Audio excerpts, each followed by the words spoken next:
मेरे भाई और आपको बताऊंगा कि 18 फरवरी को हिंदी की कॉपी कैसे लिखना होगा। जिस प्रकार मैं बताऊंगा हिंदी कॉपी के लिखने का एकदम बेस्ट तरीका, वो तरीका यूज कर लोगे तो अच्छा नंबर और जरूर आएगा। 70 में 70 भी नंबर आ सकता है, ठीक ना। लेकिन जैसे मैं बताऊंगा उसको 18 फरवरी को हिंदी की कॉपी ऐसे लिखना मेरे भाई, अच्छा नंबर आएगा, टीचर खुश होकर पूरा नंबर देगा, ठीक ना। चलिए स्टार्ट करते हैं।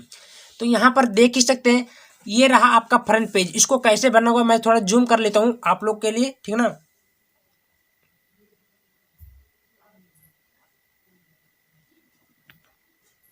यहाँ पर देखिए, तो यहाँ पर देखिए ये इंटरमीडिएट और हाई स्कूल दोनों परीक्षाओं के लिए है। अब इसमें आपको करना क्या, कुछ करना नहीं मेरे भाई।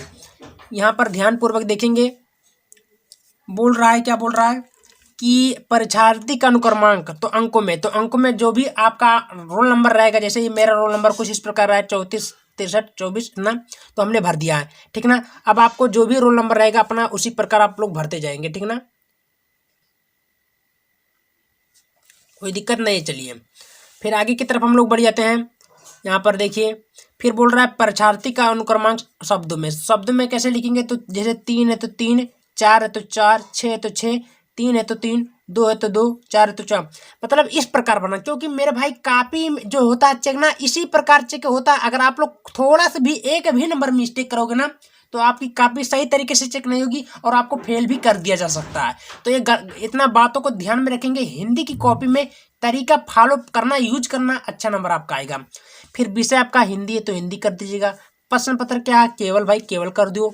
अब ये क्या होता है, प्रश्न पत्र पर अंकित संक्रमण, ये क्या होता है मेरे भाई, बहुत सारे बच्चे कंफ्यूज होते हैं, ये क्या होता है मैं बता देता हूँ। ये कोड होता है 801 KB, तो आप लोग भर सकते हैं, ठीक ना। जो भी कोड रहेगा अपना, तो 801 KB भर दीजिएगा। अब यहाँ पर देखिए परीक्षा का दिन, जिस दिन यानी कि बुधवार है तो बुधवार भर दीजिएगा। परीक्षा की तिथि है तो अगर इंटरमीडिएट में यानी कि अगर हाई कक्षा 10 में तो प्रथम पाली रहेगा, अगर 12 में रहोगे तो द्वितीय पाली कर दीजिएगा, ठीक ना। और एवं दिनांक डाल दीजिएगा 18 तारीख दूसरा महीना 2026। और ये तीसरा होता है केंद्र का नाम, जहां आपका सेंटर गया भाई, सेंटर कहाँ गया है। जैसे हम मान लीजिए अपने चैनल का नाम लिख दिया प्ले स्टडी यूट्यूब चैनल बासी, तो अपना जो भी रहेगा आपका जिस स्कूल में, उस स्कूल का डाल दीजिएगा। बात समझ में आ रही है। ये सही सही तरीके से फॉलो करना है, भरना है। ऐसे भरोगे तो आपका पूरा का पूरा नंबर यहीं से फाइनल हो जाएगा। अब आपको कॉपी लिखने का मैं तरीका बताता हूँ, यूज कैसे करनी है।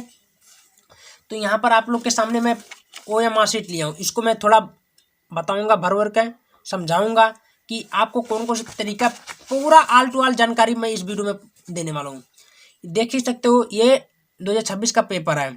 अब यहाँ पर आपको फॉलो का करना होगा, ये KB का कोड है, ठीक ना। पूर्णांक आपका 70 नंबर का पूर्णांक दिया 2026 का है। अनुक्रमांक नाम ये सब कुछ करना नहीं है। समय आपका 3 घंटा 15 दिया ही जाएगा हल करने के लिए। तो यहाँ पर देख ही सकते हो क्या क्या बोला। चलिए हम लोग एक करके आपको बता देता हूँ। तो यहाँ पर मेरे भाई देखिए, प्रश्नोत्तर के चारों विकल्प जो सही उसे गोले को भरा जाए। तो यहाँ पर देख ही सकते हो हिंदी का पेपर है। सबसे पहले एक क्वेश्चन को हम बारीकी से हल करते हैं। बादल, देखिए पहला क्वेश्चन आपके सामने बहु रहा है, यहाँ पर देखिए बहुविकल्प प्रश्न है। बादल की मृत्यु किसकी रचना है, तो बादल की मृत्यु किसकी रचना है, तो बी, यानी कि पहला बी है, राम कुमार वर्मा की है। तो आपका पहला का बी होगा। तो पहला ए है तो पहला का बी, इसको आप लोग का करना होगा मेरे भाई, गोला भरना होगा। चलिए हम लोग भर देते हैं जल्दी जल्दी, ठीक है। गलती नहीं करनी है, पूरा का पूरा नंबर मिलेगा, एक को नंबर नहीं कटेगा, पूरा का पूरा बताऊंगा। फिर दूसरा क्वेश्चन बोल रहा है गोदान की उपन्यास किसकी रचना है, तो गोदान उपन्यास किसकी रचना है, सबको पता होगा बी, मुंशी प्रेमचंद्र की है। तो दूसरे का बी ये आपको गोला भर देना है, ठीक है। एक मिस्टेक नहीं करनी है अगर अच्छा नंबर आपको लानी है तो, ठीक है। चलिए तीसरा क्वेश्चन आपके सामने यहाँ पर देखिए बोल रहा है भाई, क्या बोल रहा है उसको भी हम लोग थोड़ा देख लेते हैं। तीसरा बोल रहा है शेखर एक जूनी उपन्यास के लेखक है। तो शेखर एक जूनी उपन्यास के लेखक कौन है भाई, बी, सच्चिदानंदन हिरंदन अज्ञे हैं। तो भाई तीसरे का क्या होगा, बी। तो तीसरे का आपका राइट उत्तर बी होगा, AB, इसको कर दीजिएगा, ठीक है। अच्छा नंबर आएगा मेरे भाई, एक टेंशन न लीजिए, जब तरीका मिलेगा तो आप लोग अच्छे से कर लोगे। फिर आपके सामने चौथा क्वेश्चन बोल रहा है लाहौरों के राजहंस के लेखक कौन है, तो लाहौरों के राजहंस के लेखक मोहन राकेश है, यानी कि चौथा का ए। तो चौथा का ए भर दीजिए जल्दी जल्दी ऐसे, ठीक है ना। चलिए और आगे देख लेते हैं। पांचवा देखिए, पांचवा नंबर बोल रहा है कि भूषण किस युग के लेखक है, तो भूषण रीतिकाल के लेखक है। पांचवा का बी सही है। तो इस प्रकार आप लोग जल्दी जल्दी भर दीजिएगा, ठीक है ना। 20 जो रहेगा हम बता रहे हैं और बता देते हैं, ठीक है ना। छठवें देखिए, यामा के रचयिता का नाम लिखिए। यामा के रचयिता कौन है? महादेवी वर्मा जी हैं। तो छठवें का सी है, तो छठवें का A B C को गोला भर दीजिए जल्दी जल्दी। जो भी रहेगा आपको सही तरीके से भरनी है, अगर अच्छा नंबर इंक्रीज करना लाना है तो, ठीक है ना, वरना नंबर कट जाएगा तो बाद में पछताओगे। आठवां देखिए, तार सप्ताह के कवियों का नाम लिखिए। नहीं, ये सतवा। धूप के धान रचना किसकी रचना है? तो सबको पता है, बी, गिरजा कुमार माथुर, सातवें का बी। तो इसको कर दीजिएगा जल्दी जल्दी, ठीक है। अच्छा नंबर मेरे भाई देखिए, बोर्ड एग्जाम आपके सिर पर है, सोच लो, तो अच्छा नंबर लाओगे तभी मजा आएगा। तो ऐसे ऐसे पूरा भर दीजिएगा।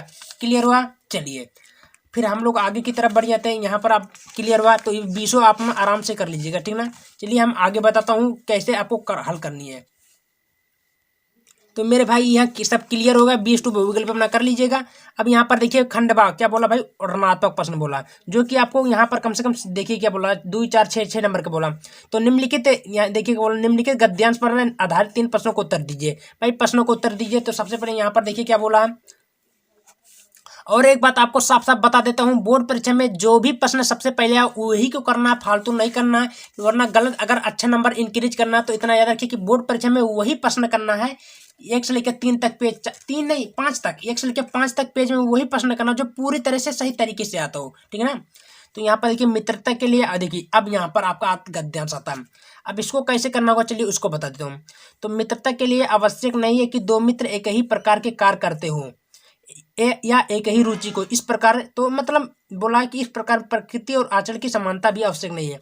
तो यहाँ पर देखिए सबसे पहले आपका बोला है प्रस्तुत अवतरण के पाठ और लेखक का नाम बोला भाई, यानी कि संदर्भ बोला, जो कि आपका 2 नंबर ई देगा। रेखांकित अंश की व्याख्या बोला तो 2 नंबर ई देगा। प्रस्तुत गद्यांश में लेखक क्या कहना चाहता है, 2 नंबर ई। टोटल मिलाकर हमारा कितना हुआ, 6 नंबर हमारा फाइनल हुआ। अब इसको कैसे हल करना होगा चलिए आपको बताता हूँ। तो ये प्रश्नोत्तर संख्या कैवा का है, इसको देख लेते हैं। तो एक क्या 21वां, तो प्रश्नोत्तर संख्या 21वां का ना। चलिए इसको हम कॉपी में कैसे लिखते हैं उसको बताता हूँ।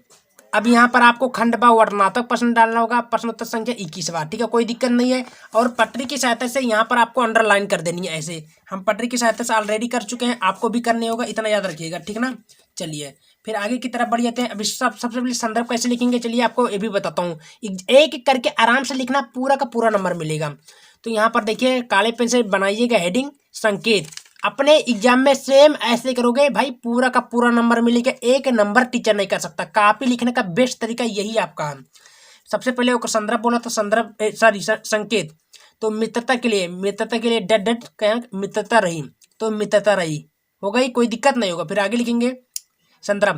प्रस्तुत गद्यांश हमारे पाठ पुस्तक हिंदी के गद्य खंड में संकलित मित्रता नामक पाठ से लिया गया है, ठीक है। इसके लेखक कौन है भाई, आचार्य रामचंद्र शुक्ल जी है। हो गया क्लियर।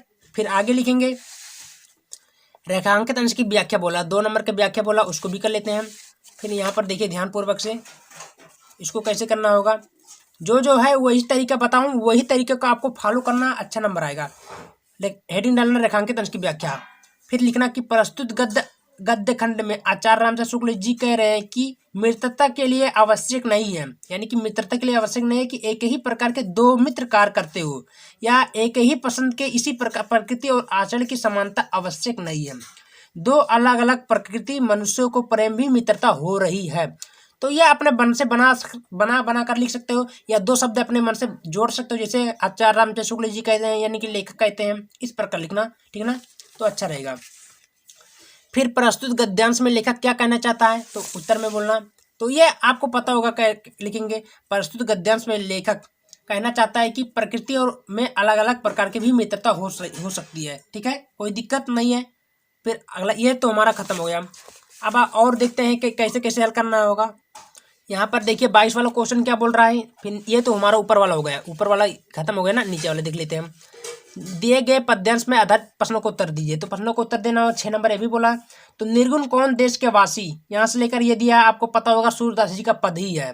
तो इसको कैसे करना होगा चलिए उसको बता देता हूँ। तो यहाँ पर ध्यान से देखेंगे, ये आपका पेपर अंडरलाइन कर देनी है। ये प्रश्नोत्तर संख्या 22वां का 22वां डाल दीजिएगा। संकेत लिखिए निर्गुण कौन, डट मैं अभिलाषी। फिर हेडिंग डालिए संदर्भ। फिर लिखना होगा क्या लिखना होगा कि प्रस्तुत पद्य खंड में संकलित पद नामक पाठ से लिया गया है, ठीक है ना। थोड़ा जूम कर देता हूँ तो थोड़ा देखने में अच्छा रहेगा। देखिए प्रस्तुत पद खंड में संकलित पद नामक पाठ से लिया गया है, जिसके रचयिता कौन है भाई? सूरदास जी हैं। अब इसका व्याख्या कैसे करना होगा ये आपको पता होगा, एक बार फिर से दिखा देता हूँ। बोल रहा निर्गुण कौन देश के वासी, मधुकर कई समुझाई, सो बूझत सो साची हना हासी। तो इसको कैसे करना है चलिए आपको बताता हूँ। व्याख्या में प्रस्तुत पद में सूरदास जी कह रहे हैं कि निर्गुण ब्रह्मा किस देश का रहने वाला है, मैं आपसे सही सही पूछ रही हूँ, इसमें कोई हंसी मजाक नहीं कर रही हूँ। उसका पति कौन है और उसकी पत्नी कौन है, उसकी माँ कौन है, उसकी दासी कौन है, उसकी वेशभूषा कैसी है, ठीक है ना। इस प्रकार उसका गद्यांश का आंसर भी होता है, कोई दिक्कत नहीं होगा। आराम से जो भी रहेगा पूरा का पूरा मैं बता रहा हूँ वैसे हल कर लोगे तो अच्छा रहेगा, ठीक है ना। फिर यहाँ पर देख ही सकते हैं कुछ नहीं है। फिर ये मेवाड़ मुकुट अपना कर लीजिएगा। अब एक इसमें देख लेते हैं इसमें क्या बोला है, यहाँ से देख ही सकते हैं हम लोग। यहाँ पर आपके सामने बोल रहा है, देखिए 26वां निम्नलिखित लेखकों में किसी एक लेखक का जीवन परिचय दीजिए। तो यहाँ पर देखिए नीचे वाला आचार्य रामचंद्र शुक्ल का जीवन परिचय कैसे लिखना होगा उसको भी हम लोग आराम से देख लेते हैं। अब आपको कैसे लिखना होगा जीवन परिचय चलिए उसको बता देता हूँ। तो प्रश्नोत्तर संख्या 26 था, 26 डालिए आचार्य रामचंद्र शुक्ल। फिर जन्म लिखिए सन 1884 को, स्थान अगोना का, पिता चंद्रबली शुक्ल था, मृत्यु सन 1941 में हुई थी, रचना चिंतामणि त्रिवेणी। अब आपको कैसे लिखना होगा उसको बताता हूँ। देखिए हेडिंग डालिएगा जीवन परिचय, देखिए कि आचार्य रामचंद्र शुक्ल जी सन 1884 को उत्तर प्रदेश राज्य के आगुना नामक ग्राम में हुआ था। इनके पिता का नाम चंद्रबली शुक्ल था, माता का नाम विभासी देवी था। क्लियर। फिर लिखना कि इनकी माता एक धार्मिक महिला थी। इनकी प्रारंभिक शिक्षा मिर्जापुर में हुई थी, ठीक है। फिर इनकी स्कूल की परीक्षा मिशन स्कूल में उत्तीर्ण हुई, कोई दिक्कत नहीं है। चलिए अब आप लोग हेडिंग डालिएगा साहित्यिक परिचय। कैसे लिखना होगा कि आचार्य रामचंद्र शुक्ल जी हिंदी के सर्वश्रेष्ठ कवि माने जाते हैं। फिर लिखना इनकी रचना क्या निम्नलिखित है। फिर चिंतामणि, विचार विधि, त्रिवेणी आदि, भाषा सरल वाली भाषा आदि, इस प्रकार लिख देंगे, कोई दिक्कत नहीं होगा। आराम से लिखेंगे, पूरा का पूरा नंबर मिलने वाला है, ठीक है ना। और वीडियो पसंद आए तो वीडियो को ज़्यादा से ज़्यादा शेयर करें। धन्यवाद।